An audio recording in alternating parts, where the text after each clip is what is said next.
Good morning बच्चों, कैसे हैं आप सब। कक्षा 7 की मैथ्स की क्लास में आपका स्वागत है। चलिए आइए पढ़ते हैं इकाई 2 घातांक।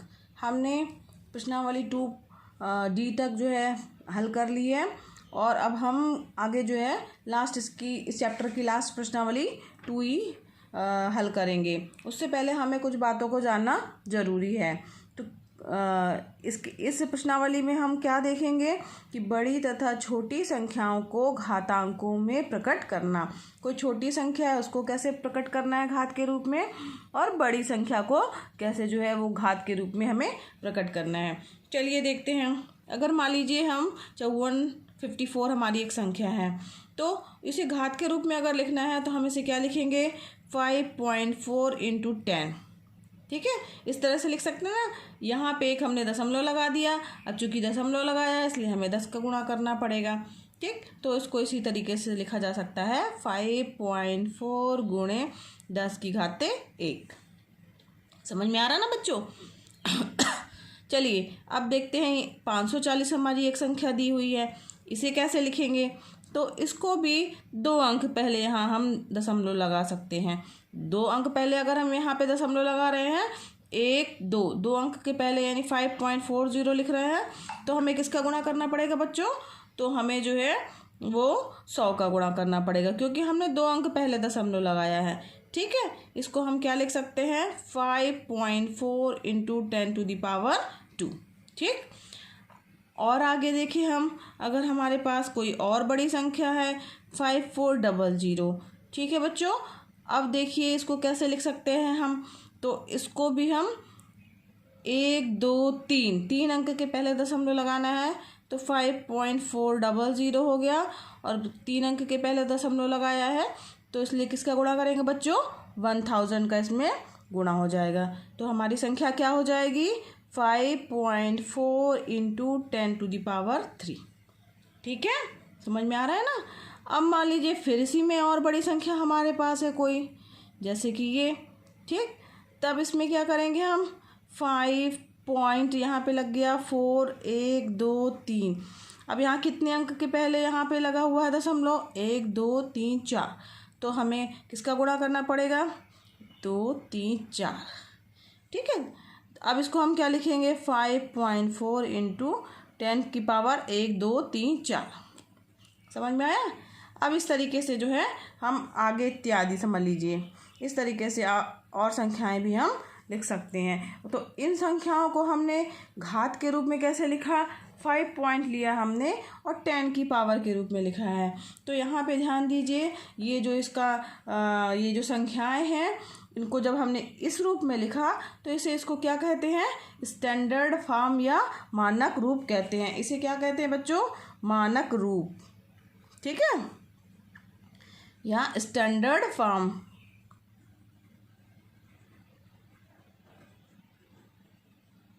ठीक, इन संख्याओं को ये मल्टीप्लाई करके और 10 की घातों के रूप में लिखा है तो इन्हें स्टैंडर्ड फॉर्म कहा जाता है। यहाँ पे एक बात पे गौर कीजिए बच्चों, क्या कुछ अलग सा दिख रहा है आपको। हाँ, इसका मतलब ये है कि कोई भी हमारी संख्या जो दी गई है उन सारी संख्याओं को हमने क्या किया है, हमने जो है ये देखिए जितनी भी यहाँ की संख्याएं हैं वो सब क्या हैं हमारी 10 से छोटी संख्याएं हैं, यानी 1 और 10 के बीच की संख्या है, दशमलव की संख्या है। ठीक है, 1 से लेकर के 10। ठीक, कोई भी, ये तो चूंकि हमने एक ही अंक लिए हैं इसलिए ये 5.4 आ रहा है। अगर इसी की जगह अगर हमने अंक बदल दिए होते तो ये नहीं आते, जो भी अंक लेते हम वो आते। लेकिन हमारा मेन बात ये है कि ये जितनी भी संख्याएं आएंगी वो 1 और 10 के बीच की ही संख्या दशमलव के रूप में होंगी।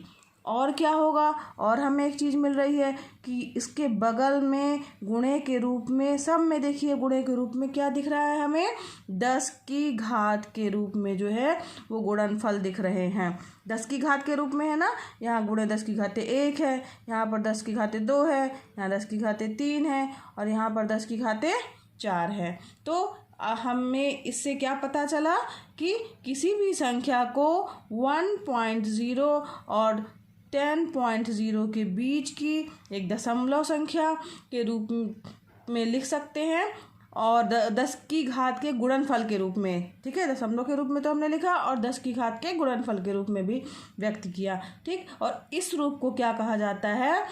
इस संख्या का मानक रूप या वैज्ञानिक संकेतन कहते हैं, ठीक है। चलिए आइए देखते हैं इसे कैसे लिखेंगे।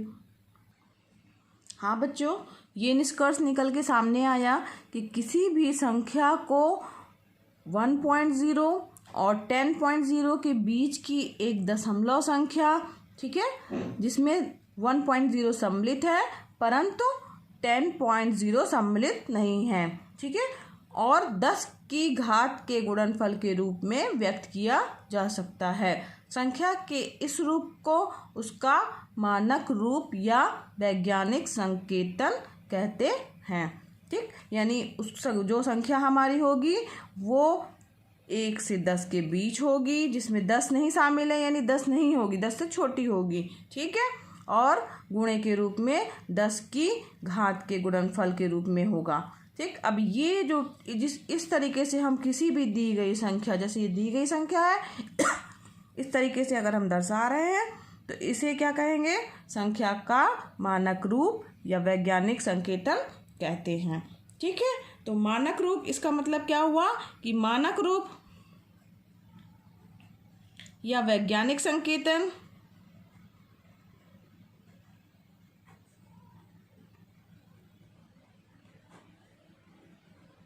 में संख्याएं के गुणे 10 की घाते n के रूप में लिखी जाती हैं, जहाँ के क्या है? 1 से 1 भी हो सकता है या 1 से बड़ा हो सकता है और 10 से क्या होगा? छोटा होगा, तथा दशमलव की कोई संख्या है।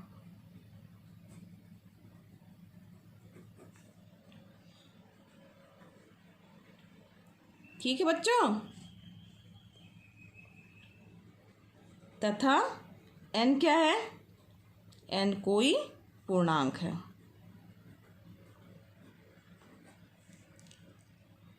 ठीक। तो ये हमने अभी क्या पढ़ा? मानक संकेतन, वैज्ञानिक संकेतन या उसका मानक रूप जो है हम किस तरीके से लिखेंगे, ठीक। और यहाँ पे ध्यान दीजिए कि इन्हीं मानक रूप में की सहायता से जो है हम बड़ी और छोटी संख्याओं की आपस में तुलना भी कर सकते हैं। विशेष बात ध्यान देने की और है कि मानक रूप में लिखी संख्याओं को जब हम जोड़ते हैं, जोड़ते समय जो है संख्याओं को 10 के समान घात में बदलते हैं। अगर मान लो संख्याओं को जोड़ रहे हैं तो उसमें उसको जो संख्याओं को हम चेंज करेंगे तो 10 की समान घात के रूप में चेंज करेंगे, ठीक है। चलिए तब अब हम देखिए आगे अभ्यास 2E में आते हैं। इस प्रश्नावली का पहला क्वेश्चन देखिए क्या कह रहा है। पहला क्वेश्चन है बच्चों 62,00,00,000, ठीक है। तो को मानक रूप में लिखिए। अब इसको हमें मानक रूप में लिखना है, तो हम पहले भी बता चुके हैं कि इसे मानक रूप में लिखने के लिए हम k गुणे 10 की घाते n के रूप में लिखेंगे, ठीक है। तो और जहाँ पर k जो रहेगा वो 1 से लेकर के 10 तक के बीच की कोई संख्या होगी, मतलब 10 से छोटी होगी और दशमलव वाली संख्या होगी। तो और साथ में क्या होगा? मल्टीप्लाई के रूप में 10 की घातें होंगी, ठीक है। चलिए आइए देखते हैं कैसे लिखेंगे इसको। तो पहले तो हम ऐसे ही जो संख्या दी हुई है उसे उतारेंगे, ठीक है। तो अब इसके बाद क्या करेंगे? यहाँ पे 6.2 क्या किया हमने? दशमलव के रूप में लिखा, 10 से छोटी होनी चाहिए इसलिए हमने 6.2 लिया, ठीक है। अब इसके बाद फिर 6.2 ले लिया। अब इसके बाद अगर हमने यहाँ पे 2 लगाया है, मल्टीप्लाई किया हमने, और कितने अंक के बाद 10 गुणे 10 की घातें हम कितनी लेंगे? तो यहाँ ध्यान दीजिए हमने यहाँ पे दशमलव लगाया, 6.2 पर दशमलव लगाया है बच्चों, ध्यान दीजिएगा, ध्यान से मेरी बात सुनिए। यहाँ पे अगर दशमलव हमने यहाँ लगाया 6.2 में, कितने अंक पहले दशमलव लगाया है? कितने अंक पहले दशमलव लगाया बच्चों? 1 2 3 4 5, 6, 7 और 8। ठीक है, यहाँ समझ में आ रहा है? फिर से ध्यान दीजिए, 1, 2, 3, 4, 5, 6, 7 और 8। यहाँ दशमलव लगाया, यानी 8 अंक के पहले दशमलव लगाया है। तो यहाँ पे 10 की घातें कितनी होगी? 8। समझ में आ रहा है ना? क्यों होगी 10 की घातें 8?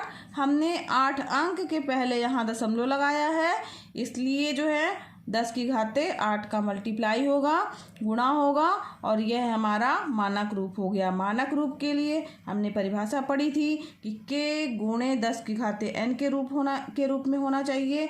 तो ये k गुणे 10 की घातें n के रूप का है, जहाँ पर k जो है दशमलव वाली संख्या है और n क्या है? कोई हमारा पूर्णांक है। ठीक है, पूर्णांक में धनात्मक संख्याएं भी हो सकती हैं और ऋणात्मक संख्याएं भी हो सकती हैं। ठीक है बच्चों, समझ में आया ना? तो यह इसका मानक हो गया। अतः 62, 00, 00, 000 को मानक रूप में 6.2 गुणे 10 की घातें 8 लिखा जाएगा। ठीक है, समझ में आया ना बच्चों? चलिए अब आगे क्वेश्चन नंबर 2 जो दिया हुआ है, 0.00008 को वैज्ञानिक संकेतन में व्यक्त कीजिए। ये क्वेश्चन भी इसी तरीके से करना है। आपका जो है क्वेश्चन नंबर 2 वो आपका होमवर्क है। ठीक है, चलिए आइए बढ़ते हैं अब हम क्वेश्चन नंबर 3 की ओर। हाँ बच्चों, क्वेश्चन नंबर 3 हमारा देखिए क्या कह रहा है कि वैज्ञानिकों का अनुमान है कि चंद्रमा की उत्पत्ति आज से लगभग 460 करोड़ वर्ष पहले हुई थी। चंद्रमा की आयु वैज्ञानिक संकेतन में व्यक्त कीजिए। तो यहाँ पर हमें क्या दिया हुआ है? चंद्रमा की आयु। क्या दी हुई हमें? चंद्रमा की आयु। चंद्रमा की आयु बराबर दिया हुआ है कितना? 460 करोड़ वर्ष।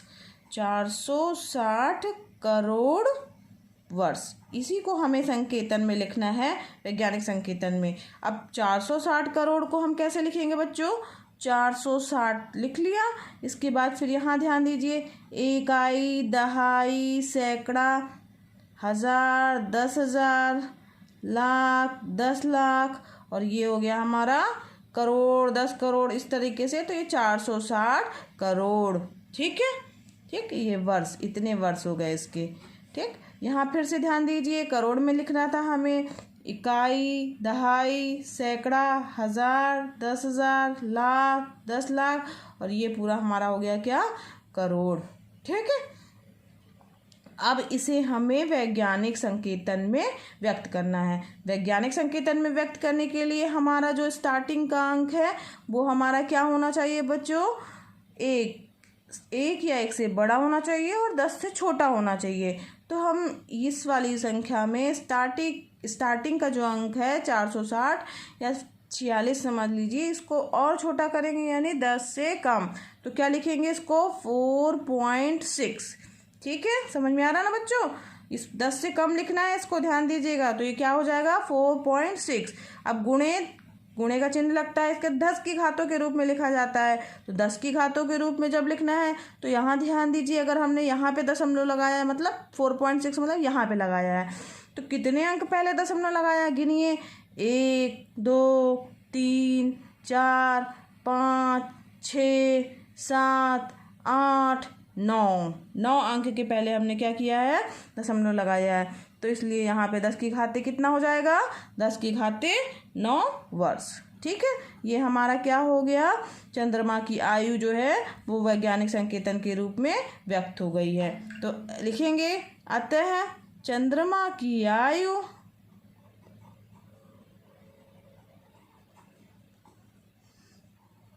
को वैज्ञानिक संकेतन के रूप में कैसे लिखेंगे? 4.6 × 10⁹ वर्ष। लिखेंगे ठीक है, के रूप में ये इतना वर्ड्स लिखेंगे। ठीक है बच्चों, समझ में आया कैसे व्यक्त किया जाता है वैज्ञानिक संकेतन के रूप में या मानक रूप में। चलिए इसके आगे के क्वेश्चन जो है वो हम नेक्स्ट क्लास में सॉल्व करेंगे। आज के लिए बस इतना ही। आशा करते हैं कि समझ में आ गया होगा आपको कि वैज्ञानिक संकेतन के रूप में या मानक रूप में हम किसी भी संख्या को कैसे लिखते हैं। ठीक है बच्चों, इसका क्वेश्चन नंबर 2 आपका होमवर्क है और क्वेश्चन नंबर 4 भी आपका होमवर्क के रूप में है। उसे क्वेश्चन नंबर 4 भी होमवर्क है, वो आप करिएगा और बताइएगा आपको बन गया कि नहीं बना। ठीक है बच्चों, मिलते हैं नेक्स्ट क्लास में। Okay, thank you.